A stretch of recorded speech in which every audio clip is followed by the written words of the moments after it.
Apakah Anda sedang mengalami kredit macet? Kalau iya, jangan sampai mobil atau motor Anda serahkan ke leasing atau ke pembiayaannya tanpa dapat apa-apa. Atau kendaraan Anda ditarik oleh debt collector tanpa Anda mendapatkan apa-apa. Tahukah Anda bahwa sebenarnya Anda bisa dapat duit kompensasi dari leasingnya jika Anda mengalami kredit macet dan Anda terpaksa harus menyerahkan kendaraannya ke leasing atau ke pembiayaan atau ke finance tempat Anda mengkredit mobil atau motor Anda? Selamat berjumpa kembali dengan saya Maro di Maro Channel. Semoga hari Anda menyenangkan, sukses selalu, sehat dan bahagia selalu bersama keluarga tercinta. Pada kesempatan ini saya akan berusaha untuk menjelaskan kepada Anda bagaimana caranya agar Anda mendapatkan kompensasi atau biaya tarik dari leasing. Anda bisa dapat duit atau kompensasi ketika motor atau mobil Anda harus diserahkan atau ditarik oleh leasing. Jika Anda sudah tidak mampu lagi untuk membayar kredit, apa yang harus Anda lakukan supaya Anda mendapatkan kompensasi atau biaya tarik dari leasing atau finance-nya? Ketika Anda kesulitan membayar kendaraan, maka salah satu opsi yang paling bisa Anda lakukan adalah mengembalikan kendaraan tersebut kepada leasing atau kepada perusahaan pembiayaannya. Tapi kalau itu Anda lakukan tanpa perhitungan yang cermat, maka Anda tidak akan dapat apa-apa. Artinya Anda akan rugi benar-benar. Anda tidak dapat apa-apa dari kendaraan yang Anda kembalikan tadi. Seharusnya dari kendaraan tersebut Anda bisa dapat sedikit kompensasi. Ya paling tidak nggak rugi-rugi amat lah.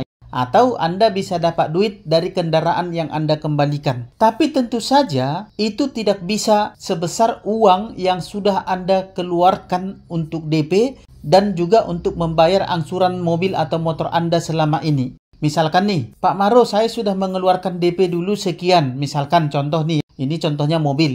Saya sudah ngasih uang muka atau uang DP mobilnya dulu sekian, katakanlah 35 juta. Dan angsuran saya sudah saya bayarkan selama 18 bulan. Sementara tenor selama 47 bulan. Dan sekarang saya sudah tidak sanggup lagi bayar. Saya mau kembalikan unit saja. Bisa nggak itu dikembalikan ke saya? Uang DP dan juga angsuran yang sudah saya berikan. Tentu saja tidak. Tentu nggak bisa seperti itu. Yang bisa Anda lakukan adalah yang pertama, Anda coba cek di leasingnya. Berapa lagi sisa hutang Anda? Seandainya hutang Anda dilunasi, berapa total dana yang harus Anda keluarkan untuk melunasi sisa hutang Anda di sana? Kemudian setelah itu Anda coba cek dulu pasaran mobil atau motornya, motor yang sedang menunggak yang Anda kredit. Berapa kira-kira harganya kalau dijual? Jadi Anda cek dulu ke pasaran atau Anda cek melalui internet ataupun melalui media-media sosial. Jadi Anda lihat dulu di sana berapa harga mobil. Contoh, katakanlah mobil Anda adalah mobil Innova tahun 2018. Katakanlah pasaran harga jual Innova tahun 2018 adalah 180 juta umpamanya. Sementara sisa hutang yang harus Anda bayar pelunasannya masih sekitar 185 juta lagi. Nah, berarti jika Anda jual mobil untuk bayar pelunasan Anda tadi, maka Anda akan nombok sekitar 5 juta lagi. Tapi seandainya harga mobilnya bisa laku 200 juta lebih, katakanlah 230 juta atau 220 juta, pelunasannya tadi hanya sekitar 185 juta, berarti Anda masih dapat untung, masih dapat selisih sekitar 40 juta atau sekitar 35 juta. Maka lebih baik Anda cari orang yang mau beli mobilnya secara cash namun juga cepat. Bila perlu, turunkan sedikit harganya biar cepat laku. Contohnya dari 240 juta turunkan jadi 235 juta. Atau bila perlu 230 juta. Kemudian lunasi sisa hutang Anda ke leasingnya. Nah, sisa penjualannya itulah yang Anda pakai. Daripada mobil Anda nanti ditarik dan Anda tidak dapat apa-apa. Tapi jika sisa hutangnya masih lebih besar dibanding harga mobil, anggaplah hutang atau tagihan Anda masih lebih besar di sana setelah dihitung-hitung semua, berapa angsuran lagi kali berapa bulan. Sementara harga mobil, contoh, semua angsuran Anda hitung adalah 235 juta. Sementara harga mobil hanyalah sekitar 185 juta. Atau katakanlah semua angsuran Anda hitung totalnya sekitar 190 juta. Sementara harga mobil Anda jual sebisa mungkin adalah 185 juta. Ini contoh. Nah, tentu harga mobil Anda lebih kecil daripada harga pelunasan di sana. Maka lebih baik Anda kembalikan mobilnya atau motornya ke leasing, tapi jangan mau nyerahin unitnya tanpa dapat apa-apa. Paling tidak Anda dapat uang kompensasi atau istilah lainnya adalah uang kerohiman.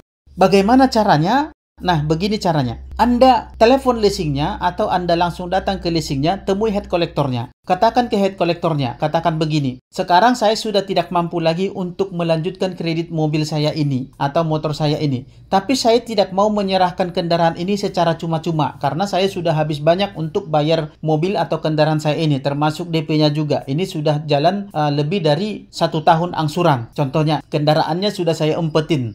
Jadi saya mau nanya dulu, seumpamanya mobil ini saya kembalikan, apakah saya dapat kompensasi? Kalau tidak, saya tidak mau kembalikan mobil ini karena uang saya sudah banyak masuk ke sini, katakan begitu.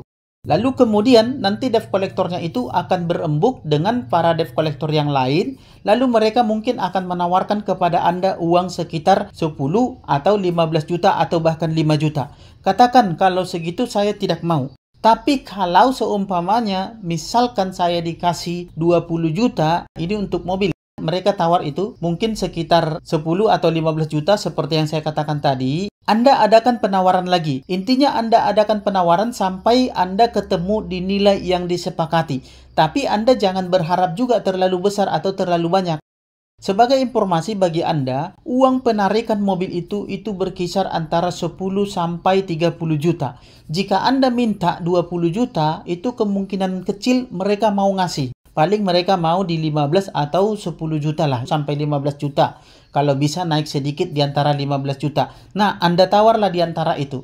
Ingat, ini bukan masalah DP kembali ataupun angsuran Anda kembali yang sudah Anda bayarkan. Ini hanyalah uang kerohiman. Istilahnya uang untuk diikhlaskan. Contoh misalkan Anda sepakat untuk mengembalikan kendaraan dengan kompensasi 15 juta atau di atasnya itu sedikit. Sementara angsuran sudah berjalan selama 1 tahun. Anggap saja itu sebagai ganti biaya sewa. Angsuran yang sudah Anda bayarkan tadi. Kan mobilnya selama ini Anda pakai. Nah, anggap saja angsuran yang sudah Anda bayarkan itu adalah sewa mobil selama Anda pakai. Selama Anda memakai kendaraan tersebut. Sementara DP itu tidak mungkin bisa kembali. Paling uang kerohiman itulah yang Anda dapatkan atau uang kompensasi itu. Ingat, yang penting di sini adalah Anda paling tidak dapat uang kompensasi daripada kendaraan Anda ditarik sia-sia dan Anda tidak dapat apa-apa. Jadi, yang pertama tadi, ketika Anda sudah menunggak, Anda umpetin dulu kendaraannya.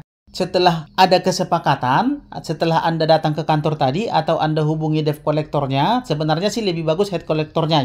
Setelah ada uang kompensasinya, barulah Anda kasih mobilnya. Jangan mau dijanji-janjikan, karena sudah pernah nasabah saya seperti itu. Dijanjikan, dikasih uang kerohiman, ternyata setelah mobil sampai ke kantor, sampai hari ini uang kerohimannya tidak pernah keluar. Itu kalau Anda merasa sudah tidak mampu lagi untuk melanjutkan atau meneruskan kreditnya. Tapi ingat, jangan pernah mau nyerahin unit kalau duitnya belum dikasih. Kalau boleh minta cash di tempat. Jangan mau dijanji-janjiin. Tunjukkan dulu duitnya. Serahkan dulu duitnya. Baru saya tunjukin unitnya. Katakan seperti itu. Ada duit, ada barang.